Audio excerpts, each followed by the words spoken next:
It took us almost a decade to break free from the mileage-conscious era of motorcycles. कितना देती है? And just when we thought we moved past it with every brand launching exciting products for the young Indian petrol head, EVs arrived with their practical, futuristic and eco-friendly approach. Ather entered the market and raised the bar with a relatively exciting scooter, the 450X. But market forces led them to take a step back and launch a more conventional, practical and family-oriented Ather Vista. They did continue advancing the 450X that catered to the enthusiasts, and I rode the latest one very recently. But I felt they're still holding back and playing it safe in terms of that aspiration that enthusiasts like me crave for. And while I looked Ather in the eye and asked for a more exciting product, I got a tap on my shoulder. Meet the F77 Super Street from the Indian electric brand Ultraviolet. Our eyes are closed when we start this loop on repeat. 'Cause I'm here with you, and all I need is you. Ultraviolet entered the market with its first launch in 2022. From the beginning, these guys weren't interested in making just another commuter EV. They wanted to build India's first true performance electric motorcycle. And they did. However, this ambitious approach did come at a cost. With a higher price of 4.5 lakhs ex-showroom and not many sales numbers for the last 2 years, Ultraviolet couldn't really strike a chord with the Indian sentiment. When they had a promising product and it did sell, but not as much to the scale of other EV manufacturers in the market. There may have been many pros and cons to their first offering in 2022, which they also attempted fixing with an update they called the Mark II, which launched in 2024, just 7 months ago. But did that make a big difference in the sales numbers? Well, it's too soon to decide in 7 months, but the F77's pros and cons aren't really what is making or breaking its case in the Indian market. It's the fundamental idea of it that is creating a conflict. It's the yin and yang of this machine that is working with and against it. Being an electric-powered, high-tech, next-gen, practical gadget on one side, and trying to be a true enthusiast's wet dream on the other. No matter what the pros and cons of the product are, they're going to be irrelevant if the product philosophy is torn between these two conflicting emotions. I know, it's a controversial opinion, and I'll explain. But first, let's talk about the machine itself. The F77 Super Street is Ultraviolet's 3rd gen model and their latest offering. What's new in the Super Street lies in its name. Being a street variant, it now has a handlebar as opposed to the clip-ons on the earlier Mark II variant. This drastically changes the riding ergonomics, resulting in a relatively relaxed riding position while simultaneously allowing the rider to tuck in and get in an aggressive position for some spirited riding. The foot pegs, however, remain the same as before. I would have preferred a slightly lower set foot pegs, preferably for commutes and long distance touring, but when you engage in winging it, the foot pegs complement the tucked in position. Besides, it would have cost a lot of R&D and design changes to accommodate a different foot peg position, which Ultraviolet smartly decided to not spend any money or R&D on. And for what it's worth, the rider's triangle is similar to that of a Duke 390, so one would know what to expect. The seats, however, are great on track, but too stiff if you plan on touring.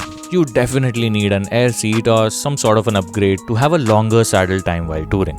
But the suspension compensates with a better ride quality even on broken roads and doesn't rattle your soul like a sports motorcycle would.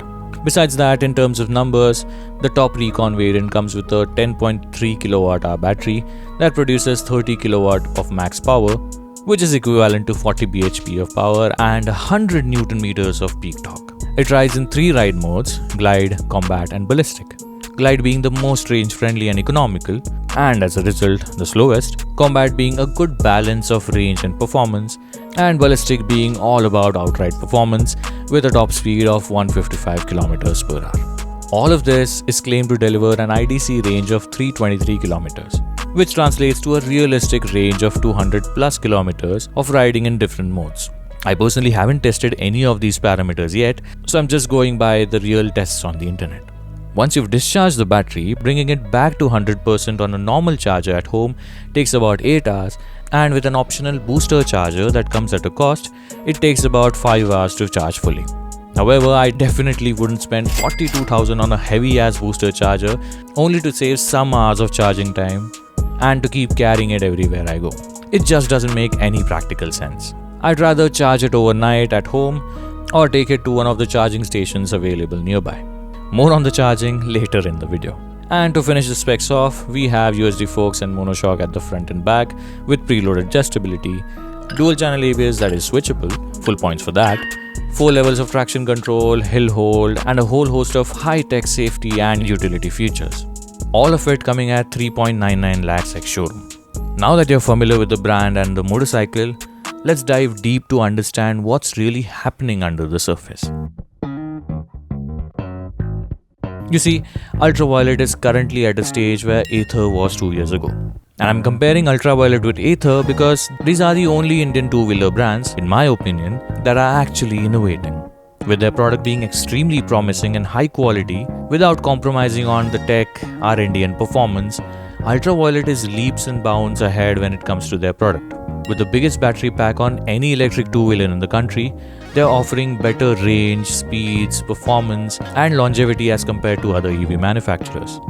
But why is there not enough noise in the market when they have such a promising product?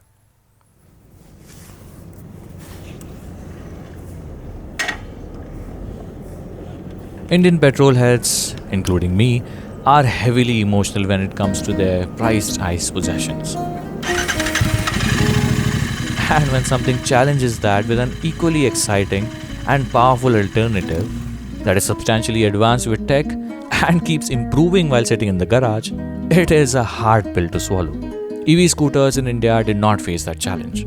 The whole approach of EV scooters was to bring in practicality, low cost of ownership, clean energy and convenience. Sure, there were performance numbers being thrown around and they did deliver too. But the fundamental purpose of a scooter remains the same: utility.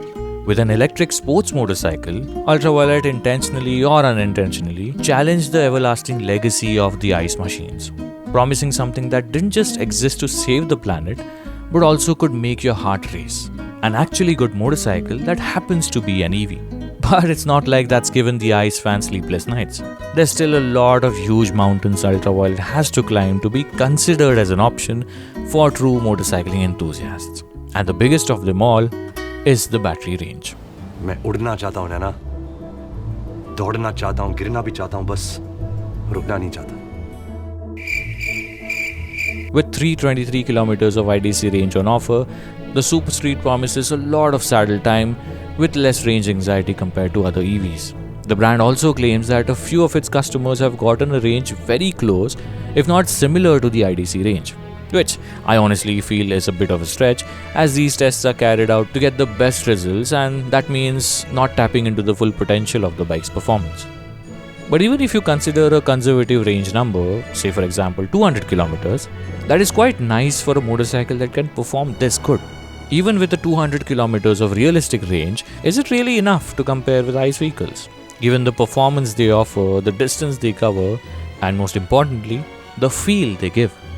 Ultraviolet shook hands with our good old friend, the regenerative braking system. With 9 levels of regen upon deceleration, one can choose how much braking they need and can also mimic the feeling of engine braking coming from ICE vehicles. And trust me, that's mind-bogglingly similar. I like the regen on this one though. It's very close to the engine braking. So, see, this is the regen completely off. I'll go to 60 and see, it's just gliding, right? Which I will jump to number 3. At 60, it is gradually slowing down. This is also pretty close to the engine braking, see? Absolutely no brakes. Then I go to R7. This is even stronger, of course, by the number. It's much faster slowing rate. Much faster slowing rate. Wow. क्या articulate किया है भाई ने. Then I go all the way to region 9. This is almost like braking, dude. This is too much. Not only does this comfort the ICE enthusiasts by giving them a familiar feel, it also brings energy back to the battery, eventually increasing its range. Ultraviolet claims to have 30% of the energy brought back to the battery through just the regen at level 9. Now that fact remains to be tested realistically by me to believe it, but it definitely works from whatever little I got to test, and would make a lot of difference in how long the battery lasts. But no matter how good the performance or the regen tech is, range is never going to be enough. Despite having a good range, when you eventually need to charge the battery, the charging infrastructure isn't sufficient to cater the EVs in India. With very few charging stations for electric two-wheelers and even fewer for ultraviolet, the range anxiety remains a huge hurdle to cross for Indians, and hence brings us back to the age-old question, kitna deta? Oh shit, here we go again. But to tackle this, ultraviolet has a very smart charging solution. Just like when iPhone users are looking for a lightning cable, in a world full of Type-C cables, a simple adapter that converts the Type-C connector to lightning comes in very handy in such situations. Similarly, in a world full of Type 2 AC charging stations built for electric cars, ultraviolet can use this existing and ever-growing charging infrastructure to charge the F77 by converting the Type 2 connector to the 15 amp charger that comes in the box. This gives ultraviolet access to more than 4,000 charging stations in the country without having to build anything on their own. Smart move. This unlocks ultraviolet's capabilities from being just in the cities to touring longer distances and not needing to worry about where to find the next charging station. And with the ever-growing charging network, this will only get better with time. Not just that, since the adapter converts Type 2 connector to a 15 amp socket, any electric two-wheeler owner can buy this adapter to charge their vehicles on any of these charging stations. Now that's smart and thoughtful. The latest Super Street variant comes with comfortable riding ergonomics to suit the touring enthusiasts. They introduced panniers, top boxes, TPMS and other touring accessories that are hella expensive to be honest, but these things have not been offered by any electric two-wheeler manufacturer in the country, and that shows the level of confidence Ultraviolet has in their product and its capabilities in the long run. They also offer 5 years of warranty on the battery and 8 years of extended warranty as an option. So you've got good range, good regen technology, good touring capabilities, and now you seem to have solved the charging infrastructure issue as well. But the conflict still remains. You wish to tap into the enthusiast market with an aspirational product that has no limitations, especially for enthusiasts that have never thought twice about the distance of a journey. We get the itch, we pick our bikes up and get going. We've never wondered what the mileage of our machine is, because if we run out of fuel, we are willing to quickly fuel up again and shoot ahead. But that's not the case with EVs.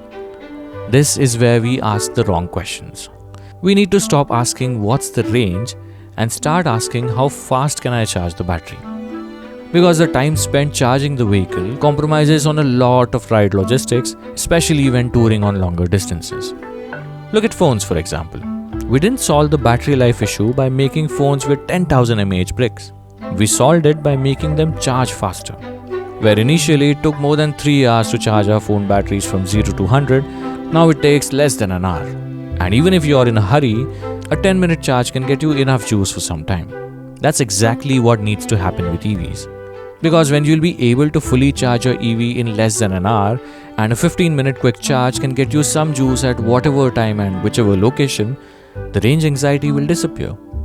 I know it's easier said than done, but I'm genuinely hopeful.